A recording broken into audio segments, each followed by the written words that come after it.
Oi, gente! Vamos viver juntos uma nova história? Esse é o tema da nossa mensagem de hoje. Uma nova história. Se tu ainda não é inscrito aqui no canal, participa com a gente. Toda segunda-feira, ao meio-dia, sai vídeo novo. Se inscreve, ativa o sininho, deixa o like, curte, compartilha. Às vezes existe uma pessoa bem pertinho de ti que está precisando ouvir essa mensagem, então encaminha para ela. Talvez vocês já tenham me ouvido falar sobre isso. Sobre como o maior testemunho que eu e meu marido a gente dá é o de continuar crendo na família. O Senhor restaurou a minha sorte. Ele me deu não só aquele homem da cartinha, como Ele me transformou na mulher da cartinha. O Senhor me entregou um homem que ama Deus acima de todas as coisas e me ama como Cristo ama a igreja. O Senhor me deu aquela família, aquele casamento bíblico, tudo aquilo que um dia em lágrimas, em meio ao maior vale, eu pensava que nunca mais ia viver. Mas o Senhor me deu. O Senhor me deu uma nova história.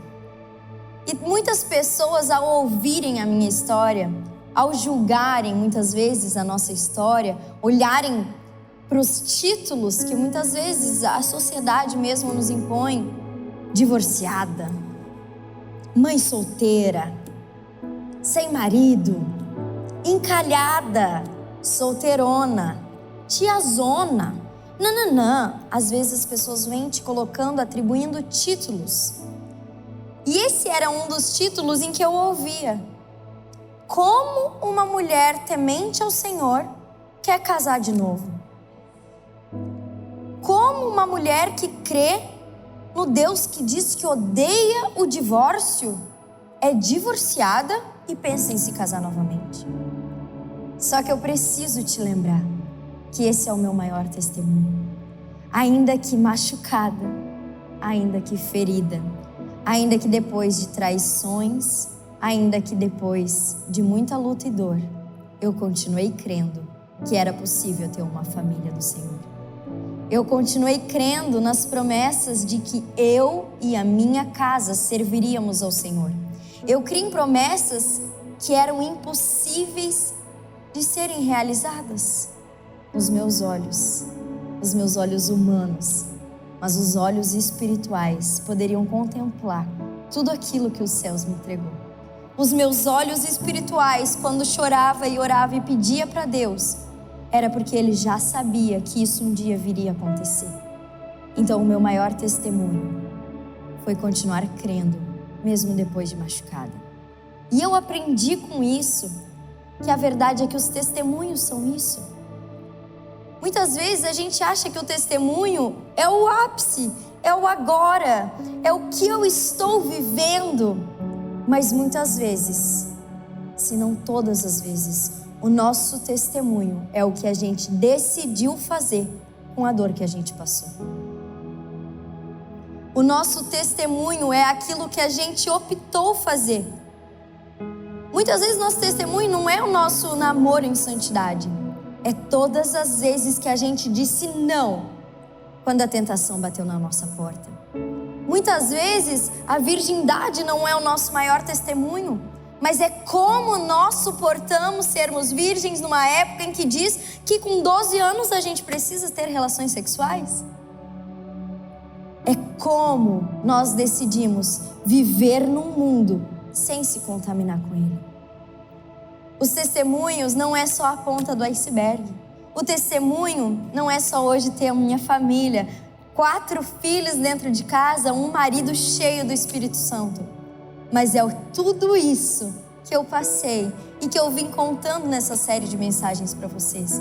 É tudo isso que me forjou para que hoje eu estivesse preparada para essa nova história. É tudo isso com que me moldou para este tempo. Existe uma passagem, uma história na Bíblia que ela me chama muito a atenção. E eu por diversas vezes volto nela. E o Senhor ministra cada vez algo diferente. Mas a história que eu quero compartilhar com vocês é de uma mulher muito sábia. É de uma mulher muito forte.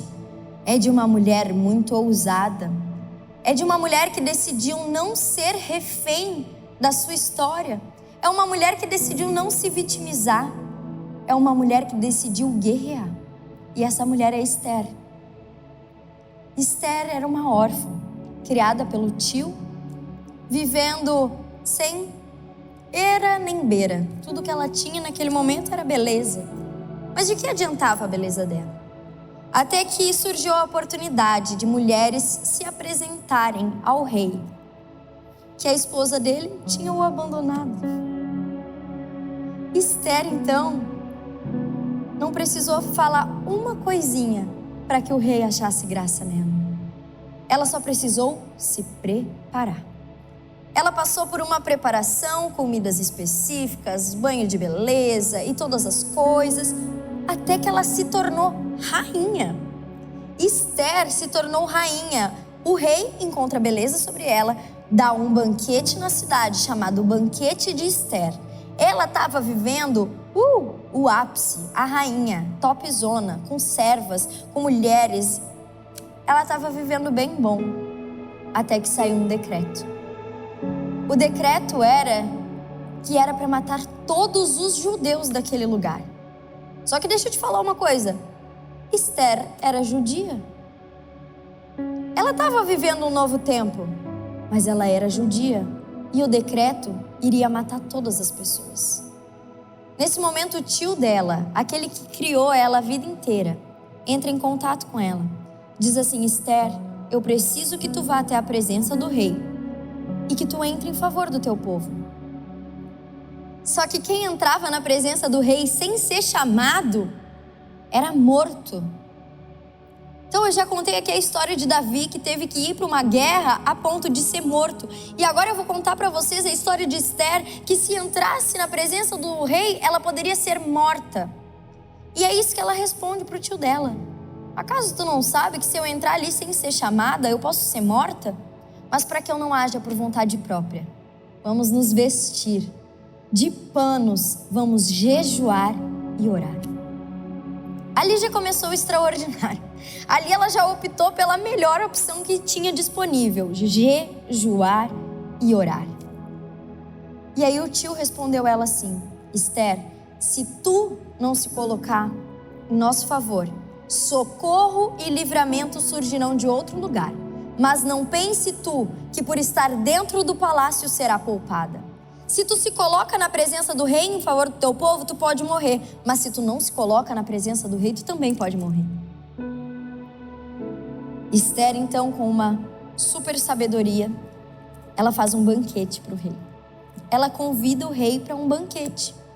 E diferente de nós, que muitas vezes agimos sem sabedoria, que o marido chega cansado do trabalho e ao invés da gente recebê-lo com um banquete, a gente recebe: amor, porque tu não sabe o que a Mariana fez hoje? Porque, amor, tu não sabe aquele boleto, tu não pagou, cortaram a luz. Porque não sei o que. A gente fala tantas coisas numa falta de sabedoria, que aquilo muitas vezes está gerando morte dentro da nossa casa. Mas Esther não. Esther preparou um banquete, teve uma noite maravilhosa com o amado dela e nem tocou no assunto. No final do jantar ela falou assim: será que eu posso te ver amanhã de novo? E o rei falou: top, vamos se ver amanhã de novo. Quando ela se encontrou com o rei, ela pediu para que ele intercedesse entre o povo dela. A partir daquele momento, o povo foi salvo por um posicionamento. E é isso que o Senhor quer fazer na tua vida. Ele quer te entregar um testemunho, não para que só tu seja beneficiada. O meu casamento não pertence a mim e ao Guilherme. O meu casamento pertence ao Senhor. E é por isso que Ele está respingando na vida de vocês. Eu parei de querer a minha felicidade em primeiro lugar. E eu comecei a querer o que Deus queria que eu fizesse. Então eu venho hoje para os Estados Unidos não só para ir na Disney. Eu venho para os Estados Unidos, eu até vou na Disney. Mas antes eu venho e eu derramo sobre todos aqueles que o Senhor me pediu para derramar. Hoje o nosso casamento, ele tem abençoado milhares de pessoas que já tinham perdido a esperança. Pessoas que acharam que o Senhor não poderia fazer, pensando que elas não eram mais amadas pelo Senhor. O Senhor, de fato, Ele odeia o divórcio. Mas Ele não odeia quem se divorciou. Ele continua te amando. Ele continua amando o divorciado e Ele conhece e sonda o teu coração. A família é um projeto do Senhor. Ele tem prazer em realizar. Ele tem prazer em ser o cordão de 3 dobras. Ele tem prazer em fazer parte da tua família. Por isso, não se deixe ser acusada pelas coisas do mundo, mas deixe que o Senhor escreva uma nova história. E essa nova história não só impactará a tua vida, mas também a de gerações.